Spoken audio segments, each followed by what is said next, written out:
Өсімдіктер де адам секілді тірі ағза екенін бәріміз білеміз. Олар тыныс алады, қоректенеді және тіршілік бойы шексіз өседі. Сонда олар осы қызметтердің барын қалай орындайды? Өсімдіктер үш негізгі мүшеден тұрады: тамыр, сабақ және жапырақ. Бұл аталған мүшелер өзіндік қызметі бар әртүрлі ұлпалардан тұрады.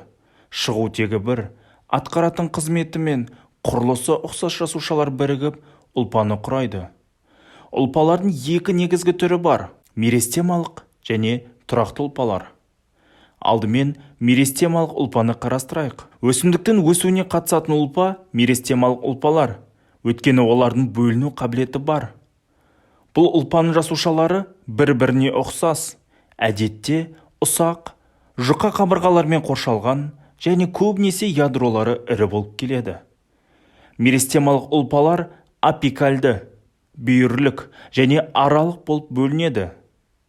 Сабақ пен тамырдың ұзынынан өсуіне жауапты ұлпа апикальды меристема. Ол сабақ пен тамырдың ұштарында орналасқан. Ал өсімдіктің жуандап өсуіне қандай ұлпа жауапты? Бұл сабақ пен тамырдың бүйір аймағында орналасқан бүйірлік меристема. Ал жапырақтар мен бұтақтар қалай өседі?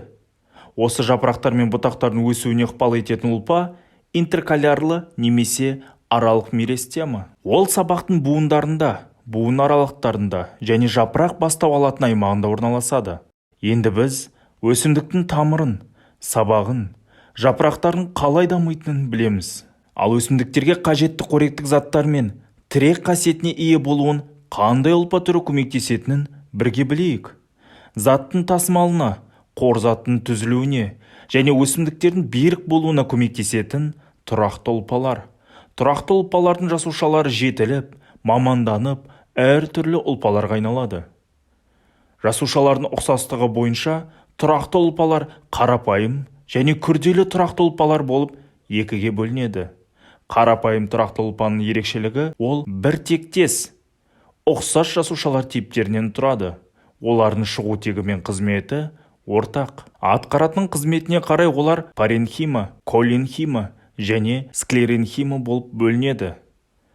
Паренхималық ұлпалар жасуша қабырғалары жұқа және жасуша аралық кеңістіктері кен сопақша пішінді жасушалар. Олар фотосинтезге, заттарды сақтауға және су өсімдіктердің қалқуына көмектеседі. Паренхималық ұлпалар тамырда, сабақта, жапырақтарда және гүлдерде болатын тірі жасушалардан тұрады. Колленхима ұлпалары созылыңқы тірі жасушалардан тұрады.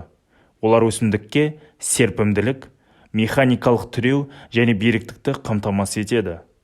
Олар негізінен сабақ пен жапырақтардың қабығында кездеседі. Склеренхима ұлпалары лигнині бар өте қалың жасуша қабырғаларынан тұратын өлі жасушалар. Олар негізінен сабақтар мен жапырақтардың қабығында кездеседі. Олар өсімдіктерді қорғайды.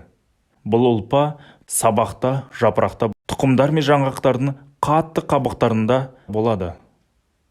Енді күрделі ұлпаларға көшейік. Аты айтып тұрғандай, күрделі тұрақты ұлпалар жасушаның бірнеше түрінен тұрады. Оларға ксилема және флоема болып екіге бөлеміз. Ксилема трахеидтерден, сүрек түтікшелерінен, ксилема паренхимасынан және ксилема талшықтарынан тұратын күрделі ұлпа. Ол су мен минералды заттарды тамырдан өсімдіктің жоғары аймақтарына тасымалдайды. Флоема сүзгілі түтіктерден, серіктес жасушалардан, флоема талшықтарынан және флоема паренхимасынан тұрады. Түзілген органикалық заттарды өсімдіктің басқа аймақтарына тасымалдайды. Құрметті оқушылар, ұсыныстарыңыз болса, менің жеке парақшама жазып, кеңес берулеріңізге болады.